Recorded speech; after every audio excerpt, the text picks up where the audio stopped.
નમસ્કાર દર્શક મિત્રો, વિશ્વ ભારત ન્યૂઝમાં આપનું સ્વાગત છે। આવો જોઈએ આજના સમાચાર વિગતવાર।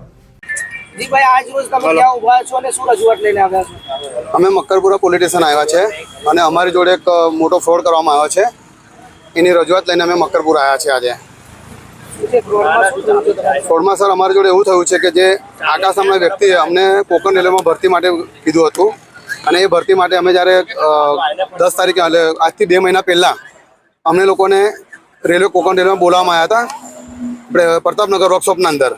જ્યારે વર્કશોપના અંદર અમે ગયા ને ત્યારે એમને કીધું કે તમારે અહીંયા જે સેલેરી છે એ 35,500 નક્કી કરી હતી અને એ નોકરી સેલેરી સાથે અમને લોકોને કીધું હતું અને પછી એમણે આકાશ નામના વ્યક્તિએ અમને એવું કીધું કે તમારે 15 દિવસની ટ્રેનિંગ કરવાની છે અને 15 દિવસ ટ્રેનિંગ દરમિયાન તમને 900 રૂપિયા પર ડે આપવામાં આવશે, આવી તેને વાત કરી હતી। અને 15 દિવસ પછી તમને આવશે ઓફર લેટર અને એ ઓફર લેટર પછી બીજા 15 તમને આવશે આઈ કાર્ડ અને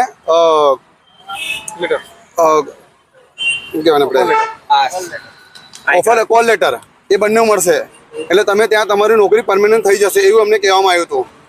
અને અમે 15 દિવસ ઈમાનદારી સવારે 8 વાગે ત્યાં જતા હતા, ગેટમાંથી એન્ટ્રી કરતા હતા। એન્ટ્રી કર્યા પછી વર્કશોપમાં જઈને અમે ટોટલી આટો મારતા હતા બધા જ અને કેમેરામાં જઈને જોવાનું, જે કામ કરતા હતા લોકોએ જોવાનું અને સુપરવાઇઝર તરીકે અમારી નિમણૂક કરવામાં આવી હતી ત્યાં આકાશભાઈએ।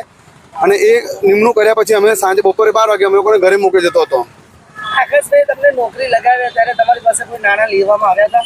આકાશભાઈ અમારી પાસે ડિમાન્ડ કરી હતી કે તમારે મિનિમમ મને 50,000 રૂપિયા આપવા પડશે। એક વ્યક્તિ દીઠ કે બધાના? અલગ અલગ વ્યક્તિ અલગ અલગ માંગણી કરી હતી અને મેં જ્યારે આપ્યા ત્યારે લગભગ 40 છોકરા લેવાના હતા તો 30 છોકરાની ભરતી થઈ ચૂકી હતી અને મને કહેવામાં આવ્યું હતું કે અત્યારે ખાલી લેવાના છે 10 છોકરા। તો તમારા કોઈ સંબંધી હોય તો એમને બી તમે કહો। તો મેં મારા ફેમિલીમાં બી 7 થી 8 જણ લોકોના પૈસા ભરાયા હતા કે છેલ્લી ભરતી છે, આના પછી કોઈ ભરતી કરવામાં આવે નહીં। તેવી રીતે મેં મારા ફેમિલીમાં બી 7 થી 8 લોકોના પૈસા ભરાવ્યા છે। ટોટલ આખી ટોટલ અમારી ગણી તો 110 છોકરાઓ છે। એ ટોટલ અમાઉન્ટ છે 58 લાખ રૂપિયા 58,000 અને આખું પગાર સાથે ગણવા જઈએ તો 1,37 લાખની ઉપર અમાઉન્ટ થાય છે। અમે 2 મહિના વર્કશોપ પર નોકરી કરી। આકાશની છેતરપિંડીનો તમને જ્યારે પર્દાફાશ થયો ત્યારે તમે કોઈને જાણ કરી હતી, જેમ કે કોઈ પોલીસ વગેરેને હતો? હા, અમે જ્યારે આ પ્રોબ્લેમ બન્યો ત્યારે એના ફાધરને વાત કરી હતી અમે। હવે એના ફાધર હતા રેલવેમાં આરપી એટલે જીઆરપીએફમાં એમના ફાધર એએસઆઈ છે, એમને મળીને મેં વાત કરી તો એમને બી એ જ કીધું હતું। ના, ત્યારે પોલીસ સ્ટેશન નથી આવ્યા, ત્યારબાદ બી નથી આવ્યા, પણ ત્યારબાદ અમે લોકો ત્યાં વર્કશોપમાં ગયા હતા એના ફાધર જોડે અને વર્કશોપના એના ફાધરે ત્યાંના સાહેબને બોલાયા, જે બેન ગેટ પર બેસે છે સાહેબ જોડે વાત કરી પણ અમને લોકોને દૂર ઉભા રાખ્યા હતા। એમને શું વાત કરી એમને ખબર નથી। હમણાં પોલીસ સ્ટેશન દ્વારા શું જવાબ આપવામાં આવ્યો? પોલીસ સ્ટેશન દ્વારા અમને એવો જવાબ આપવામાં આવ્યો છે કે અમે અરજી સ્વીકારીએ છીએ પણ આનો તપાસ માટે થોડો ટાઈમ લાગશે। હા, અમે 7 તારીખે જ્યારે પગાર નહોતો આપ્યો ત્યારે આકાશને અમે પોલીસ સ્ટેશન લઈને આવ્યા હતા અને ત્યારે એ દરમિયાન અમે જેટલા છોકરાઓ છે અહીંયા એમને લઈને આવ્યા। પછી અમે જ્યારે અહીંયા કીધું કે સાહેબ આ અમે ગુનેગારને બી લઈને આવ્યા છે, પણ ત્યારે અહીંયા ત્યાંના અધિકારી જે બેઠા છે એમને કીધું કે તમે વ્યવસ્થિત અરજી કરીને લાવો એટલે વકીલ તું અરજી કરીને આપો ત્યારે અમે આગળ કાર્યવાહી કરીશું એવું કહેવામાં આવ્યું હતું। મારું નામ સુનિલ કામડી। આરોપીનું નામ છે આકાશ સંજય ચૌહાણ અને ફાધર નામ છે સંજય ચૌહાણ છે। મારી પાસે ફોટો છે। એવું કહી શકાય કે રેલવેની નોકરીની આડમાં તમારી સાથે ચીટિંગ કરવામાં આવી છે? હા, મને એવું લાગે છે કે બાપ દીકરા બંને મળેલા છે આમાં, કે અમને ગોલ ગોલ ફરાઈ રહ્યા છે અત્યાર સુધી બી। બીજા યુવાનો ભોગ બનેલા? બધા બહુ યુવાનો બન્યા છે સાહેબ ભોગમાં। અહીંયા એવા બી યુવાનો છે જેમને 1.5 લાખ રૂપિયા કેસ આપેલા છે।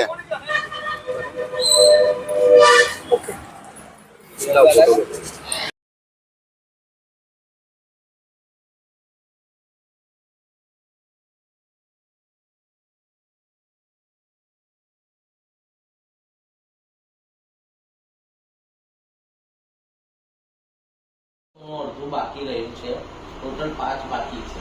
પણ આમાંથી વપરાઈ ગયો તો તે ચોખવટ કરી દો તો ખબર પડે। અમે આવી રીતે કરતા નહીં માસી, અમારે આવે એટલે માણસોને અમે કહી દઈએ કે ભાઈ તમે પેમેન્ટ તો પેમેન્ટ ક્યારે પડે છે આ લોકોને? તારીખ આ વખતે ખબર ને આટલું ડીલે થયું, બાકી ગયા મહિને 17 જ આપી છે ને તમે 18? કયું?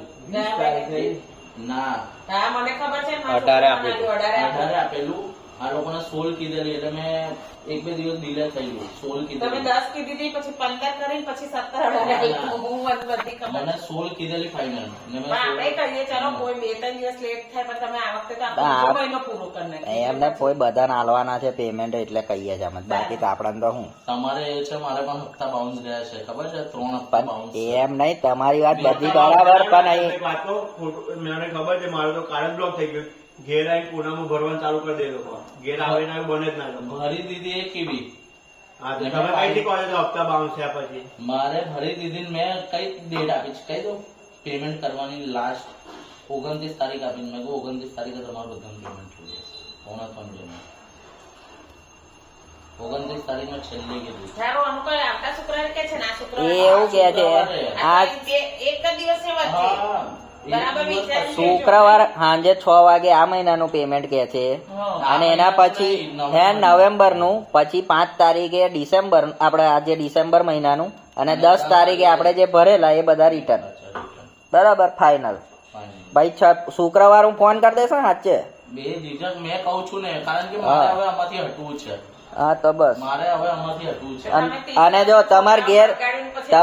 તમાર ઘેર ફોન ના કરાવો હોય તો પછી મને ઓથોરાઇઝ પર્સન નો નંબર આલ દો, હું મારા રીતે ફોન લેશે એને હોય. મેં પૂછ્યા વગર નહીં આપી શકતો ભાઈ. પણ કાલે પૂછી લેજો કે ભાઈ કાલે આવું મને કીધું છે, બરાબર. જો મારા ઘેર વાત જશે અને હું એવી રીતે વાત નહીં કરવાનો, હું બીજી રીતે કરીશ, બરાબર, મારી રીતે. હવે એની એટલે તમે ક્લિયર કરી લેજો તમારી રીતે કે કમનું કરવાનું છે. એ કાલે પૂછીને મને કહી દેજો જે હોય ફાઇનલ. કાલે મેં તમને બપોરે જ હમણાં ફોન કરીશ. કારણ કે ભાઈ આમાં મેં પણ કંટાળ્યો છું. મારે બધા માણસોને જવાબ આપવા મારે અઘરા પડી જાય છે. એ તો કહી દે કે ભાઈ તું કહી દે આ તારીખ, કહી દે પેલી તારીખ. મારે આમાં જવાબ આપવો અઘરો પડે ને. પણ તમે ડાયરેક્ટ ઓથોરાઇઝ પર્સનને જ આપી દો ને, વાર તો પતી જાય ને. આમાં આ લોકો શું કહે છે કે અમારા નામ નહીં આવવા જોઈએ વચ્ચે. જ્યાં સુધી અમે આ લોકોને અંદર કામે ના જોઈએ ને ત્યાં સુધી અમારા એકબીજાના નામ ના આવવા જોઈએ. તો જ્યાં સુધી શોપ સુપરવાઇઝર ને ના હેન્ડલ થાવ ને તમે. પણ અમે લોકો સાંભળો મારી વાત, અમે લોકો અંદર ફરતા હતા ને ત્યારે અમને 10 જણ એવું પૂછતા કે તમે કઈ એમાં છો, શું કરો છો, બરાબર. આવું બીજી એક વસ્તુ ભૂવા, અમે એટલે અંદર ફરવાનું બંધ કરી દીધું, બરાબર. આવું કોઈક પૂછે, આવું કોઈક ઓથોરાઇઝ પર્સન હોય, આપણે જવાબ કેવી રીતે આપવો કે તમને એ પછી એ તો તમારા ભાઈબંધ છે એટલે મેં કીધું ચલો અહીં શાંતિ છે, મેં કીધું એ માથાકૂટ નહીં કરતા. અને એ બેઠા હોય એટલે કઈ લાગીને કોઈ માથાકૂટ બી નહીં કરતું અમારે. બાકી એ પૂછે આ કે તમે કે કામ કરો કે એટલે શું કામ કરીએ, તમે બતાવ્યું હોય તો કરીએ ને અંદર જઈને કશું. મને આ જ એ છે, અમને જેટલા પણ માણસો છે ને હાલમાં એ એવું જ લાગે છે કે સાલો પૂનમ ભરીને ના જતા હોય એવું જ લાગે છે મને.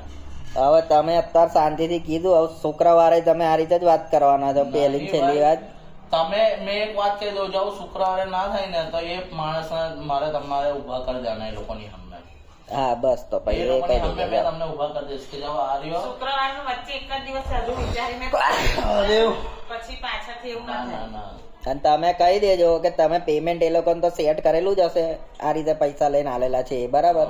હા, તો એ બી કહી જ દેજો એમની સામે, તમારે બોલવું જ પડશે એ ટાઈમે. એટલે એ એવું કે ભાઈ અમે તને એ કર્યું જ નહીં તો ની વાત છે એમ. ના, એટલે એ પણ આપણી જોડે પ્રૂફ છે. એ જે પેમેન્ટ આપણે 3 માણસોનું આપણે કેન્સલેશન કરાયું છે હમણાં સુધી, અને જેટલા પણ લાગ્યા ને એમાં 3 માણસનું કેન્સલેશન કરાયું ને એ પેમેન્ટ એમને રિફંડ આવ્યું છે ઓનલાઈન. એનો સ્ક્રીનશોટ મને મોકલેલો હતો. એ છે મેં મારા મમ્મીના ફોનમાં નાખી દીધો, કારણ કે અમારે ને ડિલેટ થઈ મારા ઉપર. એમને જે રિફંડ આવ્યું ને એનો મને ફોટો મોકલ્યો ને એ પૈસા મને અહીંયા કેશ આપેલો. કશો વાત નહીં, શુક્રવાર તમે જે હોય એવું કહી દેજો. શુક્રવારે 6 વાગ્યા લાગીને પેમેન્ટ કરી દેજો. 5 તારીખે પેલું આ મહિના વાળું અને 10 તારીખે અમારું ફાઇનલ કરી દેજો. અને આ મહિનો આટલો ભર દેજો મારે એટલું. આટલું તો ભરી જ દઈશું અમે તો. તમે કોઈ 2 વાગ્યા લગીને બે રહીશું, અમને કશો વાંધો નહીં. તમે કામ નહીં આપતા કે પછી નહીં કામ આપતા તો ખરા જ ને. એક ટાઈમ માં એવો હતો કે અમે અંદર સારી રીતે 2 પૈસા ઓછા કમાતા હતા, પણ કોન્ટ્રાક્ટમાં સારું હતું. આ લાગ્યા પછી તો એવું લાગે છે કે સાલું માથામાં. તો પણ તમે આ લોકો લગાય શું કરવા, પહેલા વિચારી લેવું જોઈએ. એ ટાઈમે મને એવું કે સારું છે એટલે મને પણ વરસથી છો તો થોડુંક મને એ ટાઈમે પણ પેમેન્ટ ટાઈમસર પડતું હતું. તો આ લોકો આ પણ થઈ ગયું નહીં, આ છેલ્લા 2 મહિનાથી લોચા થાય છે. છેલ્લા 2 મહિનાથી લોચા થાય છે. છેલ્લા 2 મહિનાથી પેમેન્ટમાં લોચા થયા. દિવાળી પછીનું પેમેન્ટ આ લોકોએ લોચા માર્યા છે. ને બીજું કે આ લોકોએ માણસ વધારી દીધા બધી જગ્યાએ. અહીંયા દાહોદમાં વધારી દીધા, રાજકોટ ભાવનગર વધારી દીધા, બોમ્બેમાં વધારી દીધા. તો અહીંયા માણસો વધી ગયા એટલે આ લોકોને એવું કે બધી જગ્યાનું હેન્ડલિંગ કઈ રીતે કરવાનું. ને અહીંયા પણ ભરભર જ કરે છે હજુ પણ. આકાશભાઈ માણસોથી લેવા દેવા એમને તો કે સેન્ટ્રલ ગવર્મેન્ટમાં પગાર થતા અમને કઈ વાર લાગે, પહેલી તારીખે નહીં થઈ જાય. અરે એ પણ ચલ ભાઈઓ મેં પણ એગ્રી છું. રેલવેમાં કોઈ ટાઈમ એવો પણ આવી જાય કે પેમેન્ટ ના પણ થાય. હા મારા પપ્પા જોડે અલા ફુવા અમને શું કે ખબર એલેમ્બિકમાં કરે છે 7 તારીખ નહીં થતી, 7 તારીખે રવિવાર હતો તો આગલા દિવસે પડી જાય છે. 30,000 માણસો છે એમ્પ્લોય. મને કે એક નામના 10 માણસ છે કે ક્યારે નાખે જ્યારે માર્ચ એટલે કે નામમાં લોચા વાગે તેટલો પગાર નહીં થતો એવું કે મોડો થાય અઠવાડિયું બહુ નહીં માર્ચ એન્ડિંગ સિવાય એક દિવસ મોડો નહીં થતો. થઈ જાય પણ એકાદ બે દિવસ એમાં લેટ થાય, બાકી બહુ નહીં થતો લેટ કોઈ દિવસ. એલેમ્બિકમાં મારા બાપાનો 30,000 નો સ્ટાફ છે એલેમ્બિકમાં. અમે જી બીમ જતા હતા, એક કોઈ બી દર થતું હતું કશું, એક જ વાર મગજમારી અમાર ટાઈમે અમે મગજમારી થયેલી. એ ટાઈમે અમે મગજમારી કરીને તારનું એને 10 તારીખ ફિક્સ કરેલી તો પગાર પાડી જ દે. એને ભલે ઉપરથી પેમેન્ટ મળે કે ના મળે, એ રીતનો જ આવેલો. એ નતો કરતો પેલા.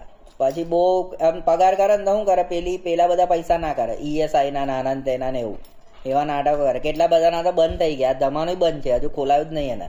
ઝાડુનો 1 મહિનાનો નતો આલ્યો ને. હા પણ એ ઝાડુ એ બબાલ કરેલી એટલે તમે ફાઇનલ શુક્રવારનું કહી દેજો. તમે જે મને ઓનલાઈન પેમેન્ટ કરેલું ને એનો મને સ્ક્રીનશોટ મોકલ્યો હતો. હા તો મોકલી આવીશ ભાઈ, હોદવો પડશે એટલે કઈ નહીં શાંતિથી હોદી લો. તમે તમારે ખુનાનું ઓનલાઈન જ કરેલું એનો મને મોકલ્યો હતો. એટલે મેં એના તમારું તો મેં નામ લખીને મોકલી દીધું. તમે મને કેશ આપેલું નામ લખીને આ 2000 નો સ્ક્રીનશોટ તમે યાદ કરીને મોકલ્યો હતો. તો મેં આજે નહીં તો કાલે એને સાંજે ફોન કરીને કહી દો ભાઈ મને આ 3નો રિફંડ જોઈએ છે.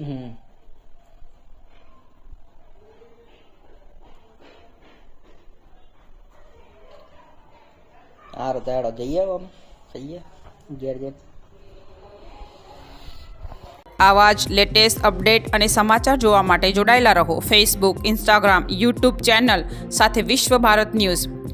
દેશ વિદેશ તેમજ ગુજરાત રાજ્ય, જિલ્લા અને તાલુકા વિસ્તારના તમામ સમાચાર અને જાહેરાત માટે આજે જ સંપર્ક કરો. સામાજિક ધાર્મિક પ્રસંગો, આકસ્મિક ઘટનાઓ અને ગેરકાનૂની પ્રવૃત્તિઓ તથા ભ્રષ્ટાચારની પોલ ખોલવા માટે સંપર્ક કરતા રહો. વિશ્વ ભારત ન્યૂઝ. સંપર્ક કરવા વિનંતી 9978702276.